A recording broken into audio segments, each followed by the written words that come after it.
이 시간 하나님께서 우리에게 주신 말씀 신약성경 요한복음 8장 12절에 있는 말씀입니다. 우리 말씀 한 절밖에 되지 않습니다. 다 같이 한 목소리로 우리 말씀 함께 봉독합니다. 시작. 예수께서 또 말씀하여 이르시되 나는 세상의 빛이니 나를 따르는 자는 어둠에 다니지 아니하고 생명의 빛을 얻으리라. 아멘.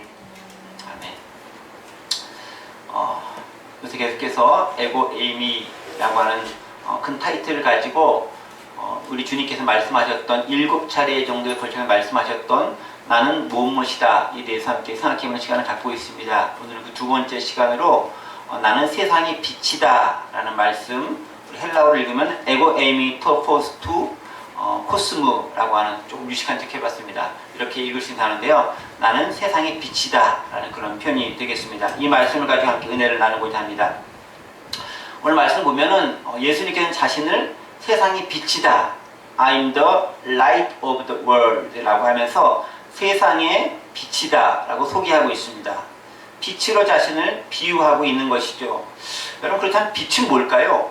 왜 예수님은 여러 가지 다른 비유도 있겠지만 빛으로 자신을 그렇게 소개하고 사람들에게 자신의 정체성을 규정하셨을까요? 여러분, 빛이 뭘까요? 빛.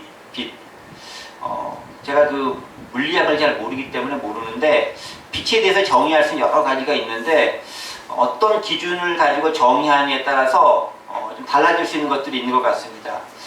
물리학적으로 빛이라고 하는 것이 뭔가를 제가 좀 찾아봐서 도대체 빛이 뭘까?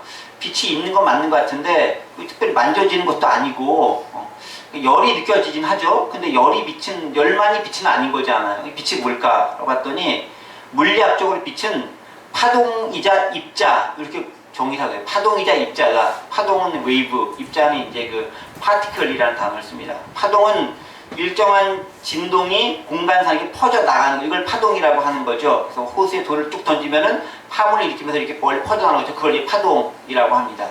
그렇게 그런 같은 현상이 빛이라는 거죠. 또 한 가지 입자라는 것은 어떤 물질을 이루는 가장 작은 알갱이, 아주 가장 작은 물질의 가장 작은 알갱이를 이루는 게 입자다라고 표현하고 있습니다.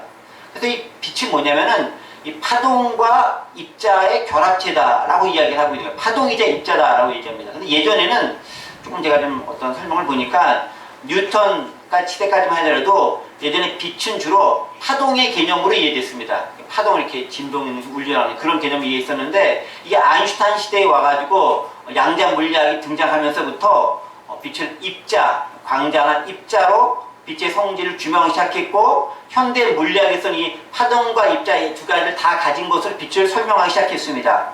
자, 제가 열심히 물리학적 개념을 가지고 빛을 설명했잖아요. 파동, 입자, 양자 물리학 이런 저도 잘 알지 못한 용어를 설명했는데 여러분들 잘 이해하시겠죠? 표정이 보니까 뭔 소리 하는 거야 라는 그런 표정인 것 같아요. 네, 맞습니다. 제가 봐도 뭔 소리 하는지 모르겠습니다. 우리가 말씀을 들을 때 빛이다 라고 했을 때 물리학적인 개념을 가지고 예수님 말씀 빛은 이거겠구나 라고 이해하는 분은 거의 없을 겁니다. 물리학과 사람이라던가 물리학 교수라던가 이런 분들 아니면 그런 식으로 빛을 이해하진 않아요. 그러면 성경에서 나는 빛이다 라고 했을 때 어떻게 이해합니까? 비유적으로 또 일반 세상 사람들이 능히 알고 있고 익히 경험해보고 있는 상식적인 선에서 빛이란 무엇인가를 가지고 사람들은 이해하고 받아들인다라는 거예요. 예수님 역시 예수님이시니까 세상에 모르는 것이 없었겠지만 그 모르는 것이 없는 예수님이라 할지라도 빛에 대한 이런 물리학적인 개념을 가지고 나는 말이야 빛이다 라고 하면 나는 말이야 파동이고 나는 입자야 이렇게 딱 설명했을까요? 사람들에게 그런 뉘앙스로 설명했을까요? 그럴 것 같지 않아요. 알고 있었다 할지라도 그렇게 했을 리도 없고 그것이 사람들에게 깊이 막 감동으로 다가오면서 그래 예수님 빛이야 파동이야 입자야 이렇게 다가와서 같지는 않습니다. 특별히 예수님 말씀을 드렸던 그 당시 사람들의 수준이 별로 높지 않잖아요. 오늘날 여러분들의 수준이 그 당시 최고로 높은 지식을 가졌던 사람들보다 훨씬 더 많이 알고 있고 유식하다는 거 알고 계십니까? 그 당시 최고의 지식인들은 지금 여러분들이 가지고 있는 거에 10분의 1 혹은 100분의 1도 몰랐을 거예요. 우리가 가진 과학적 지식, 우리가 가진 사회문화적 지식, 지리적 지식, 우주적 지식 그 사람들은 전혀 몰랐을 겁니다. 그러면 아주 작은 내가 생활하고 있는 삶의 반경 내에서의 그 모습을 가지고 그들은 어떤 것을 해석하고 이해할 수밖에 없는 거고, 예수님 말은 그런 측면과 그런 차원에서 자신을 설명해 나갔을 거다라는 거죠. 그러니까 빛으로서 예수님 된 이해와 선포는 그냥 일상적인 서민들이 빛하면 떠올릴 수 있는 바로 그거. 여러분들 빛하면 뭐 떠올리세요? 빛, 밝다, 또 뭔가를 깨끗하게 좀 만들어줄 수 있다, 또 이렇게 소독도 한다, 뭐 이렇게 어둠을 몰아낸다, 이런 개념들이잖아요. 딱 그 개념을 가지고 이해했을 거다라는 것입니다. 자, 그렇다면 빛으로서 예수님의 설명과 이해는 어떤 관점으로 보면 좋고 어떻게 봐야 될까 좀 생각을 해보도록 하겠습니다. 특별히 그렇게 예수님께서 내가 세상의 빛이다라고 말씀하신 그 이유가 되는 배경이 뭔지를 좀 알면서 오늘 말씀을 좀 풀어가도록 하겠습니다. 예수님께서 자신의 정체성을 나는 세상의 빛이다 라고 말씀하고 선포하는 그 의미를 알기 위해서는 그 당시 시대적 배경을 조금 알 필요가 있습니다. 자, 오늘 본문을 포함해서 예수님께서 사람들과 이야기를 나누는 배경이 언제냐면은, 그 절기적 배경이 뭐냐면은 초막절이라고 하는 절기가 오늘 본문에 등장하는 내용의 시대적, 시간적 배경이 되는 그 시점입니다. 오늘 저희가 읽은 본문은 그 요한복음 8장을 읽었는데, 사실은 그 전에 7장부터 계속 이어지는 그런 본문이에요. 그러면서 이제 8장 읽지는 않았지만 1절부터 11절까지는 좀 다른 얘기가 좀 나오지 않습니까? 가늠하다 붙잡힌 여인의 얘기가 나오는데 이것은 좀 끼워 넣은 얘기고, 그 전에 있었던 기사와 오늘 8장 12절부터 나오는 기사가 사실은 그 예수님께서 자신을 설명하는 강화, 즉 설교와 연결되어 있는 그 설교 가운데 있다. 이것을 우리가 인식할 필요가 있습니다. 자, 그런데 어느 시절에 예수님께서 이 이야기를 하셨는가를 알 수 있는 7마리가 나오는 구절이 뭐냐면은 요한복음 7장 2절에 보면 예수님께서 초막절에 가까워지니까 예루살렘 설전에 올라가신 것을 알 수 있습니다. 7장 2절을 보면 여기 나왔죠. 유대인의 명절은 초막절에 가까운지라 라고 하면서 예수님께서 이때쯤 돼가지고 나중에 예루살렘 설전에 올라갔던 것으로 7장 이하에 보면 쭉 기록되어 있습니다. 자, 그런데 이 초막절 때가 되면은 성전에서 베풀어지는 중요한 두 개의 의식, 두 개의 예식이 있습니다. 그러니까 초막절이라는 게 일종의 절기잖아요. 우리도 절기가 되면 뭐 예배도 하기도 하고 행사도 하는 것처럼 이 당시 유대인들도 초막절이 되면 크게 두 가지 특별한 의식을 진행했다라고 합니다. 하나는 뭐냐면 물의 의식이고, 두 번째는 빛의 의식입니다. 하나는 물의 예식이고 두 번째는 빛의 예식입니다. 벌써 여기 빨리 떴습니다. 우리 PPT 하는 자매가 탁월해서 빨리 잘 띄워줍니다. 그죠? 물의 예식이 뭐냐면요, 제사장들이 실로암 물가에서 물을 길어서 성전 제단에 붓는 의식이 물의 의식입니다. 그러니까 그때쯤에는 물을 갖다 이렇게 실로암 물가에서 이렇게 제단에 붓는 거죠. 성전 중심으로 해서 실로암 물가에서 길어서 성전에 붓습니다. 특별히 초막절 마지막 날에는 어떤 특별한 점이 있냐면은, 보통 때는 한 번 정도만 가서 이렇게 물을 붓는데, 이날 마지막 날에는 7차례나 가서, 특별히 초막절에 마지막 날 7차례나 가서 실로 물가에서 물을 길어다가 붓는, 그리고 그 붓는 걸 가지고 기도하며 제사를 드리는 그러한 전통이 있습니다. 여러분 아시겠지만 물이라는 것이 무엇입니까? 광야 같은 이스라엘 사회에서 물은 생존에 꼭 필요한 거예요. 지금도 물은 당연히 필요한 거지만 그 당시 물이 귀한 그 당시 사람들은 얼마나 더 필요했겠습니까? 그래서 그 사람들이 물은 광야에 꼭 필요한 것인데 그 물을 부어서 이렇게 풍성하게 만드는 역할을 감당했다는 거죠. 자, 두 번째 의식이 빛의 예식인데, 여기 기록되어 있는 것처럼 초막절 기한 저녁이 되면 제사장들은 여인의 뜰, 이스라엘 이렇게 뜰이 이렇게 몇 단계나 나눠져 있는데, 여인의 뜰은 거의 가장 이제 아까 이방인의 뜰 그 안쪽에 있는 그런 뜰이 되는데, 여인들까지 들어가서 그런 뜰이 됩니다. 그 뜰에 커다란 4개의 금 촛대가 있습니다. 작은 게 아니라 엄청나게 큰 촛대가 있는데, 그 하나의 촛대마다 또 4가지 이렇게 가지가 있어서 그 안에 이렇게 불을 붙일 수 있게 돼 있어요. 그러니까 큰 촛대가 4개 있고 하나의 촛대마다 4개씩 이렇게 갈래가 나눠져 있으니까 총 16개의 불을 붙일 수 있는 촛대가 그 안에, 그 여인의 뜰에 배치되어져 있는 거죠. 큰 촛대가 배치되어 있다고 해요. 제가 성지순례 가서 본 게 아니기 때문에 확신하게 이야기하지 못하지만 여러 주석가들의 설명을 들으면 그런 거 있다라고 합니다. 그런데 저녁에 그 16개나 되는 촛대에 불을 다 밝히면은 온 예루살렘 성이 환하게 보일 만큼 그렇게 밝고 휘황찬란했다라고 해요. 이게 매일같이 하는 게 아니라 특별히 초막절 절기가 되면 특별히 그것을 기념하기 위해서 이런 일들을 했다라고 합니다. 자, 그러면 특별히 여러 많은 의식이 있었을 것인데 특별히 초막절에 이 두 가지 의식을 거행한 이유가 뭘까요? 초막절이 뭔가요? 초막절은 뭐냐면은 이스라엘 사람들이 광야에서 가나안 땅에 들어가기 직전에 40년간 생활을 되지 않습니까? 근데 생활하면서 어떻게 그 40년밖에 안 살 거니까 큰 집 짓고 아파트 짓고 사는 것이 아니라 소위 말하는 텐트, 장막을 치면서 살았죠. 초막이라고 하는 장막을 짓고 살았습니다. 그러니까 이 장막이라는 것은 포토불인 거잖아요. 접었다 폈다 가능한 거잖아요. 그러니까 이게 이동하기 용이한 일종의 거주 수단이 장막이라는 것입니다. 그러니까 이 장막이라는 것, 초막이라고 하는 것은 이스라엘의 광야에서 생활과 연관 있는 그런 개념이라는 거죠.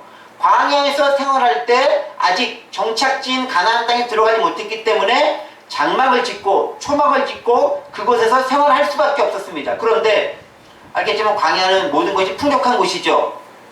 그래요? 아니잖아요. 모든 것이 부족한 곳입니다. 특별히 생존을 위해서 꼭 필요한 게 물, 먹는 거, 이게 꼭 필요한 거잖아요. 그런데 이건 누군가 제공해 주자면 먹을 수가 없고 해결할 수가 없는 거예요.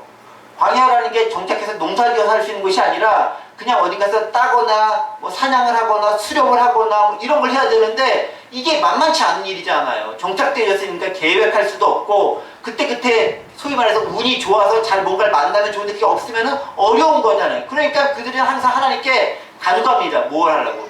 물 좀 주세요. 먹을 것 좀 주세요. 그래서 뭘 주십니까? 물을 주시고 만나를 주십니다. 마사와 무리바에서 물이 나게 하시고 매출하게 한 만나를 통해서 그들이 먹을 것을 허락해 주신다라는 것입니다. 그리고 또 그것뿐만이 아니죠. 광야 생활 하다 보면 밤에는 추워요. 그럼 따뜻하게 하는 그 보온 장치가 필요하잖아요. 그럼 어떻게 합니까? 뜨거운 불기둥을 통해서 온도를 유지시켜주고 혹시 저기 침입할지 모르니까 이렇게 밝혀주는 걸 통해서 사람 관측하고 이렇게 보는데 용이할 수 있도록 큰 역할까지 감당했습니다. 그러니까 뭐예요? 초막절이라는 것은 뭐냐면은 바로 그렇게 조상들이 광야 생활하면서 하나님께로부터 물을 얻었다. 하나님께로부터 불과 빛을 얻었다는 것을 기억하고 기념하면서 감사하고 후세들에게 전해주는 그 절기가 초막절의 역사였다는 겁니다. 그런데 보세요. 그 초막절이 딱 돼가지고 예수님께서 아까 두 가지 의식을 한다고 했죠. 첫 번째가 물의 의식, 두 번째가 빛의 의식이 있는데 이 두 가지 의식이 행해질 때 예수님은 그 의식에 맞춰서 나는 누구다라는 것들을 설명해내기 시작합니다. 우리가 오늘 본문을 보지 않았지만은 예를 들면 요한복음 7장 37절 38절 말씀을 좀 보겠습니다. 바로 떴죠? 이거 안 떴군요. 예. 읽어보면 알겠지만 예수님이 자신을 목마름을 해결해 줄 수 있는 분으로서 말씀하시면서 설명한 장면이 요한복음 7장 37, 38절입니다. 읽어볼게요. 명절 끝날 곧 큰 날에 예수께서 서서 외쳐 이르시되 누구든지 목마르거든 내게로 와서 마시라. 나를 믿는 자는 성경의 이름과 같이 그 배에서 생수의 강이 흘러나오리라 하시니 라고 얘기합니다. 근데 이게 언제 하는 얘기라고요? 물의 의식을 행할 때. 즉 실로암 못에서 물을 길어가지고 성전의 제단에 부을 때 그 모습을 딱 보면서 예수님이 얘기하는 거예요. 뭐라고 얘기합니까?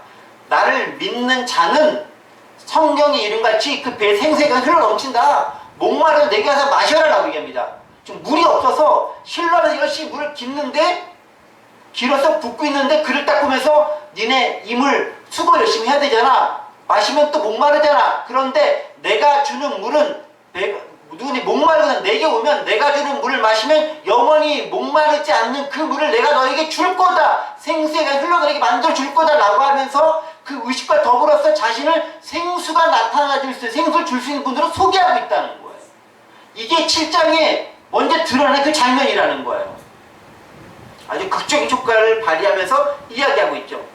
그런데 또 한 가지 장면이 오늘 본문과 나타나는 장면이에요. 비록 한 절밖에 되지 않지만 오늘 본문도 그것과 연결될 수 있는 그런 말씀이라는 거죠. 어떤 말씀입니까? 두 번째 의식이 무슨 의식이 있습니까? 물의 의식이 있고 빛의 의식이 있습니다. 빛의 의식이 뭐예요? 금초 때 세워지는 곳에 빛을 비치면서 밝게 만드는 거잖아요. 그렇죠? 그래서 세상을 밝힌 역할을 하는 것이 빛의 역할인데 그 사람을 딱 보면서 그 장면 바로 옆에 딱 서서 예수님께서 뭐라고 얘기하십니까? 오늘 보면 12절 보면 나는 세상의 빛이니 나를 따르는 자는 어둠에 다니지 아니하고 생명의 빛을 얻으리라 라고 얘기하는 거예요. 그러니까 초막교를 딱 해서 빛의 의식을 진행하면서 세상을 밝히고 있는데 그것은 매일같이 밝혀야 되는 거잖아요. 누군가가 당번을 해서 매일같이 불을 피워야 되는 거잖아요. 그 불은 꺼지는 불이잖아요. 다시 피워야 되는 불이잖아요. 그런데 예수님이 얘기합니다. 뭐라고? 내가 빛인데 나와 같이 있으면 절대로 꺼지지 않는, 아무리 어두운 가운데 있다 할지라도 밝힐 수 있는 그 빛이 바로 나고 너희도 그 빛을 경험하게 되고 가질 수 있게 된다고 이야기하고 있다는 거예요. 그러니까 물의 의식과 빛의 의식이 진행된 그 와중에서 예수님은 자기를 소개하고 있는 거예요. 뭘로? 나는 목마르지 않는 생수야. 나는 영원히 꺼지지 않는 빛이야. 라고 자신을 설명해 주면서 지금 너희가 이렇게 제한적으로 불완전하게 행하는 이것의 그림자들은 바로 나를 드러내기 위한 거야 라고 하면서 스스로를 설명해내고 가르쳐주고 있다는 거죠. 그러니까 보세요. 이스라엘 백성들이 광야 생활을 하면서 매일매일 주신 은혜를 체험했잖아요. 불기둥, 구름기둥 보면서 만나와 메추라를 보면서 마스와 무리바의 물을 보면서 매일 채우신 하나님을 경험하면서 보면서 그들을 살아가는데 근데 내일 끝일지도 모른다는 항상 불안감을 가지고 살아가는 거잖아요. 완전한 게 아니었잖아요. 물론 그들은 매일같이 그 완전하지 않지만 완전한 하나님을 경험하며 살아갔지만 어쨌든 그들 마음 가운데는 혹여나 끊기면 어떻게 하는 불안감을 살고 있었잖아요. 그런 이스라엘의 과거 역사에 비춰볼 때 이자는 불완전한 것이 아니라 완전한 물을 줄 수 있는 분으로, 영원히 목마르지 않은 생수를 주는 분으로, 영원히 꺼지지 않는 빛을 주는 분으로 내가 너에게 나를 소개한다 라고 하면서 자신을 드러내고 계시다라는 거예요. 그게 예수님의 가르치시는 방법이었다라는 거죠. 여러분 출애굽기 13장 21절 22절 말씀 보면은 그 초막 생활했었을 때 예수님께서 구약시에 생활했던 사람들 예수님께서 설명하는 장면이 나와 있어요. 출애굽기 13장 21절 보세요. 여호와께서 그들 앞에서 가시면 낮에는 구름기둥으로 그들을 인도하시고 밤에는 불기둥을 그들에게 비추사 낮이나 밤이나 진행하게 하시니 낮에는 구름기둥 밤에는 불기둥이 백성 앞에 떠나지 아니하니라 라고 기록하면서 어려운 생활 가운데서도 빛이신 내가 구약에 그렇게 이끌었던 것처럼 이제 내가 너를 이끌어 간다라고 말씀해 주고 있다라는 것이죠. 여러분 예수님의 이런 그 비유에 대한 말씀, 자신의 설명한 것을 보면서 저는 그런 생각을 해봤습니다. 아, 예수님께서 말씀하신 선포와 설교는 현실과 별로 동떨어지지 않는구나. 저처럼 이렇게 별로 어렵게 설명하는 게 별로 없구나. 이렇게 딱 보면서 그걸 가지고 이렇게 딱 받아들일 수 있게 그렇게 설명하는구나.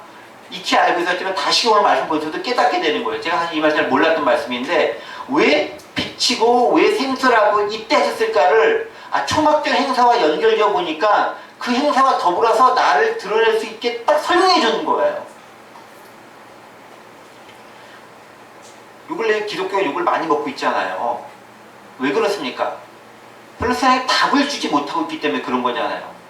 그 예수님을 딱 보니까 답이 되는 거예요. 네가 그렇게 불완전하겠지? 완전한 게 이거야 라고 딱 제시를 해줘요. 그런데 기독교는 요새는 보면 완전한 게 이거야 라고 제시를 못 해주고 왜 우린 이거밖에 안 해? 이거밖에 안 돼 해줘 라고 하면서 약간 좀 때를 쓰고 좀 약간 좀 이렇게 좀 깨갱하면서 좀 이렇게 좀 해줘 이렇게 좀 그런 모습이라는 거잖아요. 그러니까 딱 이거 가져 딱 내주는 게 아니라 왜 우리 거 뺏어가려고 해? 내가 가지고 좀 지킬게 이런 모습이 지금 우리의 모습인 거예요. 그러니까 너무 답답하고 속상한 거예요. 거기다가 세상에 이런 문제가 발생했을 때 코로나19라던가 여러 가지 사건들이라던가 또 지난주에 박원순 사건이라던가 이런 걸 났었을 때 기독교적으로 명확히 이건 이겁니다라고 제시할 수 있는 게 있어야 되는데 그게 별로 없이 세상이 이렇게 하면 거기에 맞춰가지고 이렇게 갈 수밖에 없는 그런 모습밖에 보이지 못하더라라는 거죠. 기독교는 세상의 현실과 동떨어진 채로 존재하는 게 아니잖아요. 실제 의구심이 있고 문제가 발생하는 현실 세계에 답을 줄 수 있는 게 기독교여야 하는 거죠. 그래서 궁금증을 가진 사람이 교회 잘 다니는 여러분들 보면서 이거 어떻게 해석해야 돼? 라고 하면 그건 말이야, 말씀에 의하면 이렇게 해석될 수 있어 라고 명확하게 제시할 수 있어야 되는데, 우리는 이제 그거보다는 세상과 우리를 비교해 보면서 이거 맞나? 이렇게 확인해 보할 수밖에 없는 그런 처지에 처해져 있다라는 거죠. 그러니 세상의 비판을 받고 동의를 얻지 못한 모습들을 많이 발견하게 되더라. 예수님의 그 비유를 보면서 그런 모습들을 우리가 좀 배워야 되지 않겠느냐, 그런 생각을 하게 됩니다. 자, 그렇다고 하면 조금 더 들어가 봅시다. 빛으로서 예수님의 자기 선포, 나는 빛이야, 난 세상의 빛이야 라는 것은 도대체 어떤 의미를 지니고 있을 것인가 라는 걸 좀 생각해 보도록 하겠습니다. 먼저 나는 세상의 빛이다 라고 하는 요한복음 8장 11절의 말씀은 이거예요. 나는 세상의 빛이다 라는 것은 나는 하나님이다 라는 것을 고백하는 것과 동일한 의미다 라는 거예요. 성경에서 빛은 하나님을 드러내고 묘사하는 표현입니다. 하나님을 묘사할 때 빛으로 하나님을 표현하는 경우가 많이 있습니다. 예를 들면 요한 1서를 보면 사도 요한은 하나님을 빛으로 표현합니다. 예를 들면 요한 1서 1장 5절에 있는 말씀 보면 이렇게 표현하죠. 우리가 그에게 듣고 너에게 전한 소식은 이것이니 곧 하나님은 빛이시라, 그에게는 어두움이 조금도 없으시다는 것이니다 라고 하면서 하나님을 어두움이 조금 더는 빛으로 설명을 하고 있어요. 그러니까 성경의 많은 부분들이 하나님을 빛이다 라고 설명을 하고 있는 거예요. 근데 이게 요한만 그렇게 한 게 아니라 구약시대부터 그렇게 행해져 왔던 표현이에요. 예를 들면 시편 기자, 시편 27편 같은 경우에 시편 기자도 하나님을 빛으로 설명합니다. 시편 27편 1절 보면요, 여호와는 나의 빛이요 나의 구원이시니 내가 누구를 두려워하리요, 여호와는 생명의 능력이시니 내가 누구를 무서워하리요 라고 하면서 하나님은 내 빛이다 라고 고백을 하고 있어요. 그쵸? 여호와는 빛이고 구원이시다. 그러니까 빛은 구원이 되는 거예요. 어둠 가운데 빛은 우리를 구원해준다라는 그런 의미와 뉘앙스를 가지고 있잖아요. 답답한데 한 줄기 빛이야. 그때 빛은 우리를 구원해줄 것으로서의 빛을 드러내는 중의적인 표현인 거잖아요. 그런 빛으로 표현되고 있다는 거죠. 또 구약 말씀 보면요, 빛은 그 말씀이 또 빛으로 표현되게 합니다. 예를 들면 그 시편 119편 105절 같은 거 보면은 주의 말씀은 내 발의 등이요 내 길의 빛이니이다. 여기 나왔네요. 그죠? 하나님의 말씀은 내 발의 등이고 빛이요 라고 하면서 말씀이고 빛이고 그것은 하나님이다 라고 하면서 그분이 나의 빛이 되고 내 길을 인도해 줄 수 있는 분으로 설명을 하고 있다는 거예요. 자, 그리고 결정적으로 이 빛에 대한 것들은 하나님인데, 이 빛은 신약시대에 다시 오실 예수님을 지칭하는 개념으로서 빛의 개념이 또 사용되고 있습니다. 예를 들면 이사야서가 그렇게 많이 이야기하고 있습니다. 이사야 9장 2절 말씀 보겠습니다. 흑암에 행하던 백성이 큰 빛을 보고 사망의 그늘 있는 땅에 거주하는 자에게 빛이 도다. 이게 어떤 거냐면은 구약 선지자 이사야가 예수님이신 메시아를 예언하는 장면이 이사야 9장에 나오는 장면인데, 이때 메시아를 빛으로 설명하고 있어요. 또 이사야 42장 6절도 기록되어 있죠. 6절도 보면 알겠지만은 나 여호와가 의로 너를 불렀은즉 내가 네 손을 잡아 너를 보호하며 너를 세워 백성과 언약과 이방에 빛이 되게 하시리라고 하면서 이 빛으로서 예수 그리스도인 메시아를 설명해주고 있다라는 거예요. 정리하면 이런 거죠. 성경에서 빛은 뭐냐? 하나님을 나타내는 표현이었다. 그리고 그 빛은 구약에서 이스라엘을 구원하는 분으로 여겨졌다. 그리고 그것은 자연스럽게 신약시대에 우리를 구원할 메시아를 지칭하는 단어로서 빛이라는 단어가 쓰이게 됐다라는 거예요. 여기까지 충분히 이해가 되시죠? 그리고 그렇게 자연스럽게 메시아이신 그분은 신약시대 누구로? 예수 그리스도로 연결되더라라는 거고요. 그 예수 그리스도 연결된 것은 어디서 나타났냐면 요한복음 1장을 보면 하나님은 빛이신데 그 말씀에서 그 하나님, 빛이 하나님이 바로 예수님을 통해서 이 땅에 오시게 됐다라고 기록을 하고 있는 거에서 드러내서 알 수 있다라는 것입니다. 즉 예수님은 이와 같이 구약적인 개념을 가지고 있던 유대인들에게 내가 바로 구약에 예언된 빛으로 올 그 메시아가 바로 나다라는 것을 내가 빛이다라는 걸 통해서 드러내고 있다라는 거예요. 이런 에서 예수님의 자기 선포, 나는 세상의 빛이다 라는 말씀을 예수님은 특별히 뭘 의미하면서 얘기하고 있는지 조금 본문 8장 12절을 가지고 좀 생각해 보도록 하겠습니다. 8장 12절 다시 한번 읽어볼게요. 예수께서 또 말씀하여 이르시되 나는 세상의 빛이니 나를 따르는 자는 어둠에 다니지 아니하고 생명의 빛을 얻으리라 또 기록하고 있습니다. 그렇죠? 예수님의 설명 특별히 두 가지입니다. 나는 세상의 빛이다. 그리고 나를 따르는 자는 어둠에 다니지 않고 빛을 얻는다라는 거예요. 그러니까 나는 누구다 라고 설명하고 너희는 어떻게 해야 된다라는 것을 두 가지 측면에 나눠서 설명해주고 있습니다. 자, 제일 처음에 보세요. 먼저 나는 세상의 빛이다 라는 표현이 뭐냐면은 내 자신이 하나님이 된다 라는 의미입니다. 이걸 어떻게 할 수 있냐면요, 여러분 보세요. 8장 12절에서 나는 세상의 빛이니 나를 따르는 자 어둠에 다니는 생명을 얻으리라 라고 딱 얘기했습니다. 이 말씀을 딱 들었을 때 무슨 생각이 들겠습니까? 12절까지 봤을 때 13절 넘어가기 전에 미리 넘기면 안 되고 넘어가기 전에 무슨 생각일까? 나는 세상의 빛이니 예수님 세상의 빛입니까? 아 그러세요? 그럼 빛이면 어떤 역할을 감당해야 되죠? 이렇게 나올 수 있는 거죠. 또 여러 가지 추측할 수 있는 것이 있죠. 그런데 이 말씀이 주는 구약의 유대인들과 좀 이야기하고 있는데 유대인의 입장에서 예수님이 나는 세상의 빛이야 라고 딱 하니까 무슨 생각이 딱 들냐면은 빛? 빛은 하나님인데? 빛은 메시아인데? 그럼 당신이 하나님과 메시아라는 얘기야? 증거를 내봐 라고 이야기가 진행되는 거예요. 진짜 맞아? 증거를 내봐. 구약적 배경을 알고 있으면 그렇게 얘기하는 거예요. 그래서 13절 딱 보면 요한복음 8장 13절 있죠? 뭐라고 기록되어 있냐면요, 네 여기 바리새인들이 이르되 네가 너를 위해서 증언하니 네 증언은 참되지 않다 라고 얘기하는 거예요. 네가 빛이라고? 웬 햇소리하고 있는 거야? 아니 빛은 하나님밖에 없어. 그리고 다시 메시아 그분이 빛인데 네가 하나님이고 네가 메시아라고 말도 안 돼. 네 증언은 거짓임에 틀림이 없어. 참되지 않아 라고 하면서 반박하는 얘기를 하고 있다는 거죠. 그리고 이 반박하는 것에 대해서 예수님께서 다시 한번 반박하면서 14절에 얘기합니다. 대답하여 이르시되 내가 나를 위하여 증언하여도 내 증언은 참되니 나는 내가 스스로 증언할 수 있다. 왜? 내가 하나님이니까 내가 나를 증언하지 누가 나한테 증언해 주겠냐? 내 스스로 증언해도 그것이 완벽하다 라고 얘기하면서 나는 내가 어디서 얻으러 가는 걸 알거니와 너희는 모르지 않아. 나는 나의 출처를 알아. 어디? 하나님으로부터 와서 너에게 빛을 주는 분으로 내가 왔다는 걸 알고 있어. 근데 너는 나를 모르잖아 라고 하면서 내 증거가 참되다 라고 사람들에게 지금 이야기하고 있다라는 거예요. 나는 세상의 빛이라는 것은 첫 번째 그런 의미가 있는 거예요. 나는 하나님이고 하나님이 보낸 참된 메시아다라는 것이 빛이다라는 것에 들어가 있다라는 것입니다. 그렇죠. 우리는 예수님을 빛 대신 하나님, 그리고 바로 그 하나님께서 보내신 분이고 또 하나님이심을 믿어야 한다라는 겁니다. 그것을 받아들이는 게 중요하다라는 거예요. 우리의 믿음은 어떤 믿음?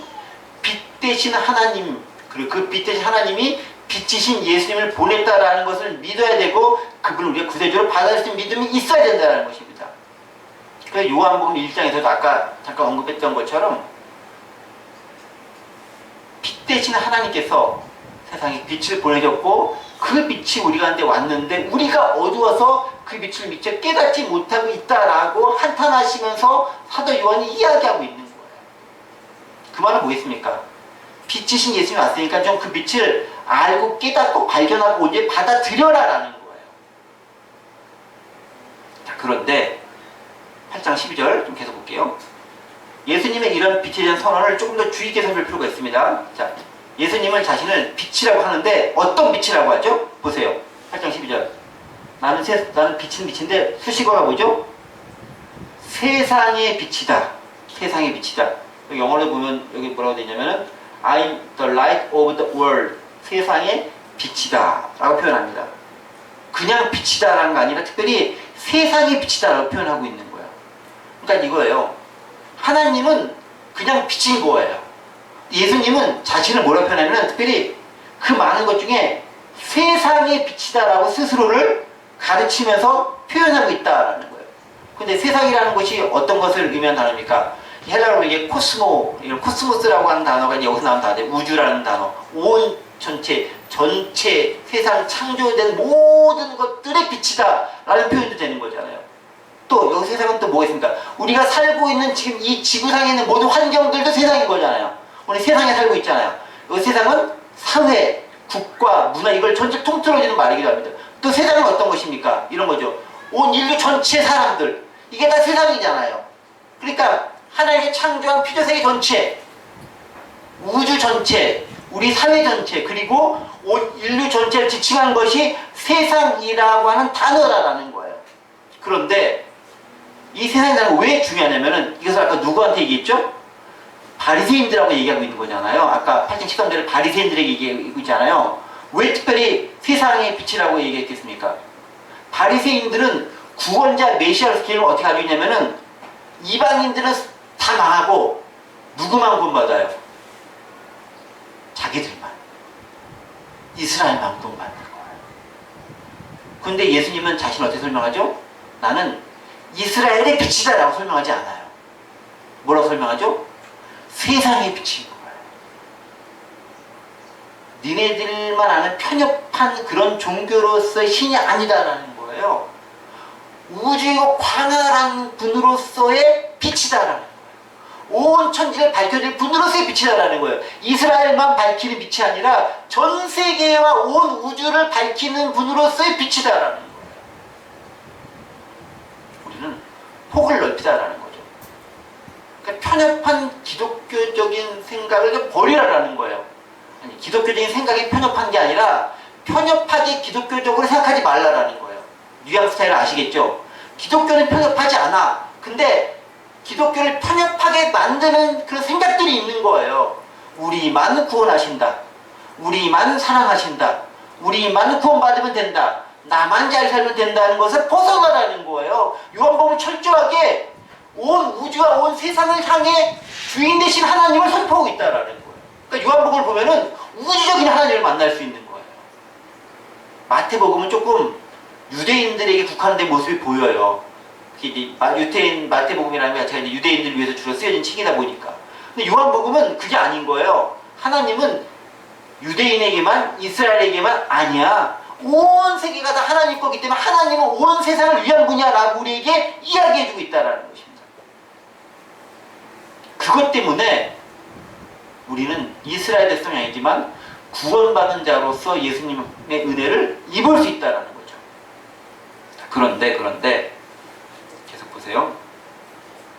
이 세상은 어떤 정체성을 가지고 있을까요? 세상은, 우리가 사는 세상은 밝고 빛나고 아름답고 건강하고 건전하고 살기 좋은 곳으로 세상일까요?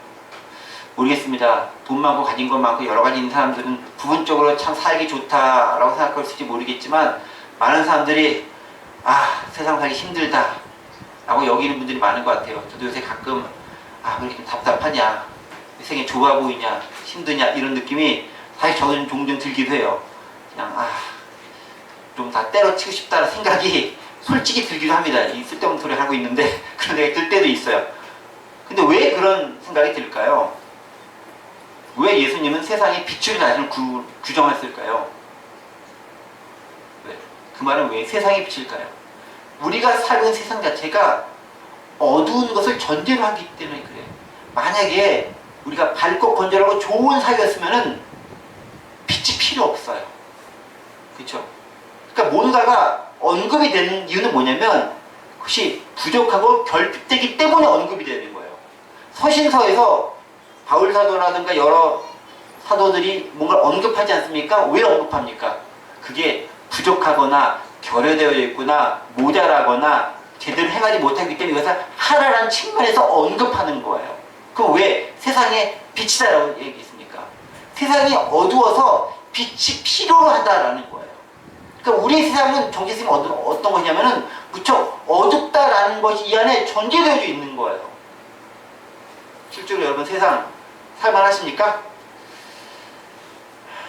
이 세상 난 가쁘게 잘 살고 있지, 뭐 내가 하고 싶은 거 다 하면 잘 살고 있지 라고 말할 수 있는 분들이 별로 많지 않은 것 같은데, 지금 잘 살고 계세요? 쉽지 않다라는 거죠. 여러분 세상은 기본적으로 밝지 않아요. 왜 그렇습니까? 세상은 여전히 악의 세력이 지배하고 있기 때문에 그렇다라는 거죠. 여러분, 그래서 로마서 12장 2절 말씀 보면은 세상을 우리에게 규정해주고 있어요. 뭐라고 규정합니까? 로마서 12장 2절 보겠습니다. 너희는 이 세대를 본받지 말고 오직 마음을 새롭게 함을 변화를 받아 하나님의 선하시고 기뻐하시고 온전하신 뜻이 무엇인지 분별하도록 하라. 자, 뭐라고 얘기합니까? 너희는 이 세대를 잘 본받아라, 잘 살아라 라고 이야기하고 있습니까? 아니죠. 뭐라고 얘기합니까? 이 세대를 본받지 말라 라고 얘기합니다. 왜 본받지 말아요? 본받을 만한 것이 없으니까 본받지 말라라고 얘기하고 있는 거예요. 무슨 말이에요? 이 세상은 이미 어둡다라는 거예요. 밝고 건강하고 건전하지 않다는 거예요. 우리가 지금 밝고 건강하고 건전한 세상을 만들어 노력하고 애쓰고 있지만 여전히 세상은 어렵고 어둡고 불건전하고 깜깜한 가운데 있다는 거예요. 그러니까 본받지 말라라는 거예요. 이게 이 세상의 정체성을 드러내는 그런 표현이 되더라라는 겁니다. 그런데 우리의 정체성은 뭐라고요? 이 어두운 세상에 여전히 속해져 있는 게 우리의 모습이었다라는 거예요. 여러분, 그래서 에베소 5장 8절, 9절, 10절은 우리의 정체성을 이렇게 얘기하고 있습니다. 에베소 5장 8절, 9절, 10절 보세요. 보시면 너희가 전에는 어두움이더니 이제는 주 안에서 빛이라, 빛을 행하라 쭉 이야기하고 있죠. 전에는 어두움이라는 게 뭐예요? 예수님을 믿기 전에는 네가 어두움 가운데 속해져 있기 때문에 어둠이 네 본질이었다라는 거예요. 저는 잘 살고 있었는데요? 저는 부족한 걸 잘 살았는데요? 착한 일도 하면서 사회에 공헌하면서 세상에 좋은 일 많이 해서 잘 살고 있었는데 라고 고백할지 모르겠지만 진짜 빛이신 예수님이 없으면은 어두움인데 비친 것처럼 보여지는 것에 현혹되어져 살고 있을 따름이었다라는 거예요. 본질은 어둠이었다라는 거죠.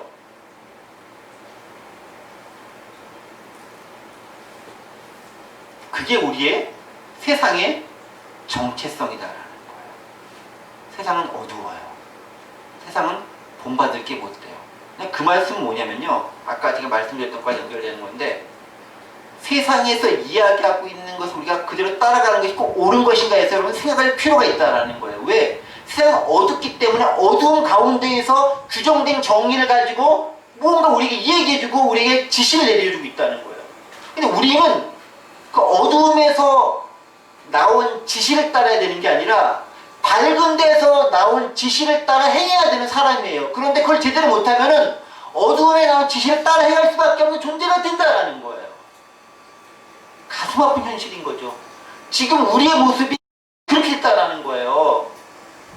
오직 기독교가 많이 어두웠으면은 제발 세상이라도 좀 보고 배워라는 말을 들을 수 있게 됐다라는 거예요. 저에 대한 비판을 하고 있는 거예요. 오직 네가 잘못했으면 세상이 더 깨끗하다라고 하는 것들을 들을 지점까지 이르게 됐느냐라는 거죠. 근데 에베소 5장 8절, 9절, 10절을 보면 뭐라고 합니까? 예수님을 제대로 믿으면 너네가 빛의 자녀가 되는데 빛의 열매를 맺게 된다. 그것은 착함, 의로운 진실함이 있다라고 얘기합니다. 이 모습이 우리 가운데 결여되어져 있다라는 거잖아요. 그래서 우리가 세상을 밝힐 책임을 가지고 있다는 거예요. 8장 10절 한 번 더 넘어가 보겠습니다. 그 세상의 빛으로 예수님이 오셨다라고 얘기합니다. 근데 세상의 빛으로 오셨는데 보세요. 영어로 좀 보겠습니다. 8장 12절 영어로 한번 볼게요. 나왔습니다. 나는 세상의 빛이라고 하는 영어로 뭐라 되어 있냐면 여기 보세요. I'm the light of the world 라고 되어 있습니다. 이때 중요하게 표현할 단어 the라고 하는 정관사입니다. the. 그 빛이라요. 그 빛. 나는 그 세상, 니네가 지금 있는 그 세상에 그 빛이야 라고 더라는 정관을 씁니다. 왜 쓸까요? 이 더는 유일하게 한 분 딱 그분을 지정하는 표현이라는 거예요. 누구? The Son of God. 바로 그 인자 하나님. The Light. 바로 그 빛. 예수님은 유일하게 한 분밖에 없다라는 것을 강조하는 표현이라는 것입니다. 이 어두워진 세상 가운데서 진짜 밝힐 수 있는 분은 딱 한 분밖에 없는데 그분이 누구냐? 바로 예수님이라는 거예요. 그러니까 우리가 이 사회를 보면서 어두움을 보면서 어떻게 밝힐 수 있을 것인가 라고 아무리 이해하고 사회적으로 좋은 여러 가지 의견들을 내고 사회학적으로 연구하고 학자들이 연구하고 경제학자들이 연구하고 뭘 내놓고 한다 할지라도 진짜 이걸 밝힐 수 있는 것은 딱 하나밖에 없어요. 뭐? 예수님밖에 없다는 거예요. 여러분 우리가 그 확신을 가지고 살아야 되는 거예요. 근데 그 확신이 없으니까 엉뚱한 것을 가지고 살아가게 되더라. 예수님을 제대로 믿어도, 제대로 예수님의 좀 더 제자가 되어도 세상을 제대로 밝혀줄 수 있는 것이 되는데 그게 안 되니까 어둠에 파묻혀버리는 신세가 되더라라는 겁니다. 조금만 더 이어가면서 마칠게요. 빛의 속성이 뭘까? 빛의 속성. 빛은 어둠을 밝히는 거잖아요. 정확하게 얘기하면 어둠이 있는 게 아니에요. 어둠이 있네? 틀린 표현이에요. 어둠은 뭔지 아십니까? 빛이 없는 게 어둠인 거예요. 빛의 결여가 어둠인 거예요. 그러니까 어둠 따로 있고 빛 따로 있고 그게 아닌 거예요. 태초에 하나님께서 여러분 창세기 말씀 준비 안 되겠지만 1장 1절에 보면은 태초에 하나님 천지를 창조하시니라. 그 다음에 2절 보면 뭐라 나오죠? 하나님의 신은 수면에 운행하며 딱 한 다음에 그 다음에 뭐라 하면은 빛이 있으라라고 합니다. 그쵸? 근데 보세요. 왜 빛이 있으라고 얘기해요? 빛과 어둠이 있으라라고 얘기하지 않고 빛만 만드신 거예요. 빛만. 하나님은 어둠을 만드신 분이 아니야.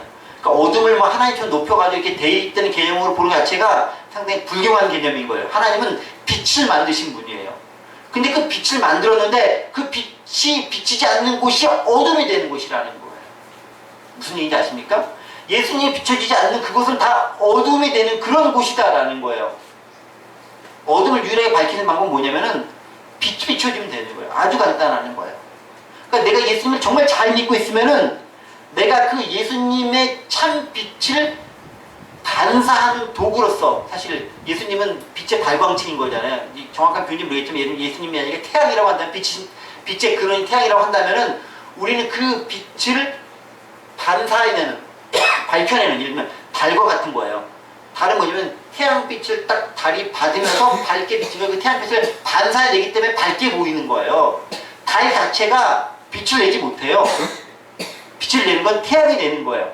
그 태양에 내는 빛을 달이 반사해내기 때문에 밝은 거잖아요. 우리 역할이 그거인 거죠.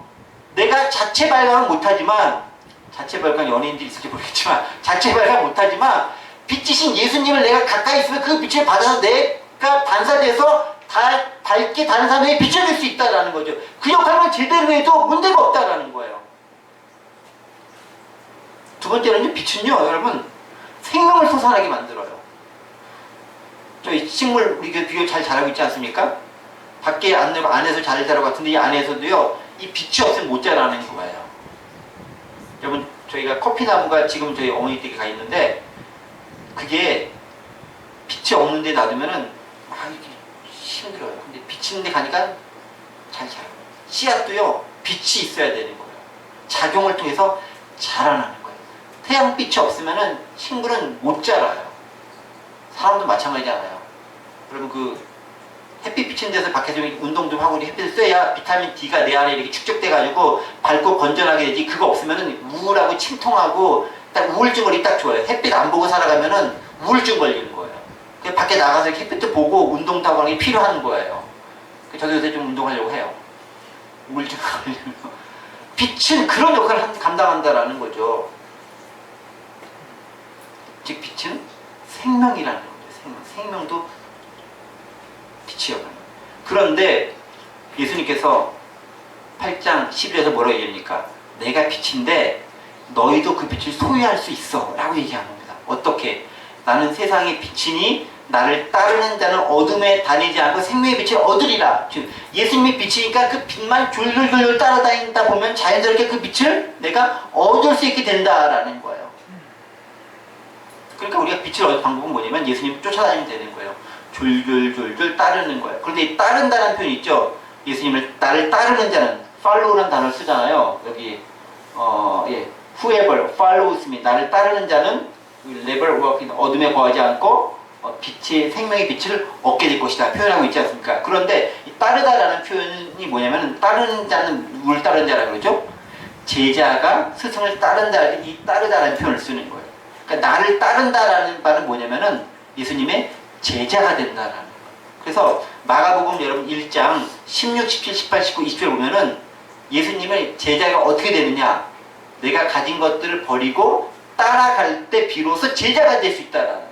그러니까 우리가 빛을 소유하고 빛의 자녀가 되는 방법은 뭐냐면은 내가 생각했던 개념, 세상적인 것들을 버려두고 예수님을 따라갔었을 때 비로소 빛의 자녀로서 역할을 감당할 수 있게 되더라라는 거예요. 시간이 많이 흘렀네요. 말씀을 좀 정리하겠습니다. 그럼 제자가 된 다음에 우리가 할 것이 뭐냐면은 작은 빛의 역할을 감당해야 되는 거예요. 근데 그것은 빛이신 예수님을 따라가지 않으면 안 된다라는 거예요. 예수님께서 왜 내가 세상의 빛이다라고 선언하셨겠습니까? 너희는 빛이 될 수 없기 때문에 빛인 나를 보고 따라오는 것을 통해서 내가 밝히듯이 너희도 이 세상의 구석구석에서 밝히는 역할을 감당하라 하고 얘기하고 있는 거예요.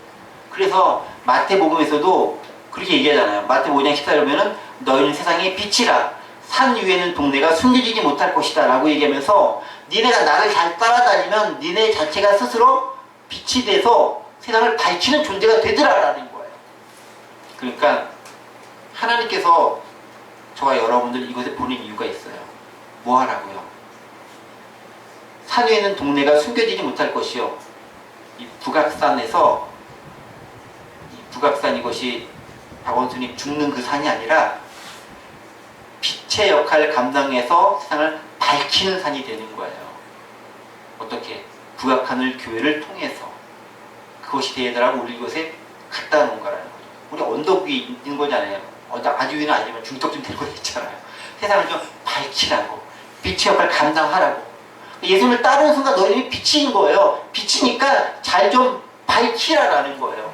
세상에 생명을 좀 주라는 거예요. 세상을 구원하라라는 거예요. 세상을 어두운 데는 밝히라라는 거예요. 그게 나는 세상의 빛이라고 하면서 우리에게 또 다른 사명과 명령이 되더라라는 거죠. 나는 생명의 떡으로서 너희가 나를 먹고 살아갈 수 있듯이 이게 빛으로서 세상을 좀 밝히는 역할을 감당해라라는 거예요. 바라고 원하기는 저를 포함한 여기 계신 여러분 모두가 세상 가운데서 그렇게 좀 많이 밝히실 수 있는 분이 됐으면 좋겠어요. 그 세상의 사람들이 문제를 가지고 우리한테 찾아와야 되는 거예요. 다른 데 찾아오는 게 아니라 빛인 우리한테 찾아와서 이거 어떻게 결혼됐습니까? 그 내가 빛으로 풀어줄게. 길을 싹 보여주는 거죠. 빛은 길을 보여주는 거잖아요. 길을 보여줄 수 있는 저와 여러분이 되셔야 되는 거예요. 그게 우리의 빛이신 예수님을 잘 따르고 있는 제자로서 우리의 사명인 것이죠. 바로 그런 빛이신 예수님을 따라 빛을 발할 수 있는 저와 여러분들 되시기를 간절히 원합니다. 기도합니다.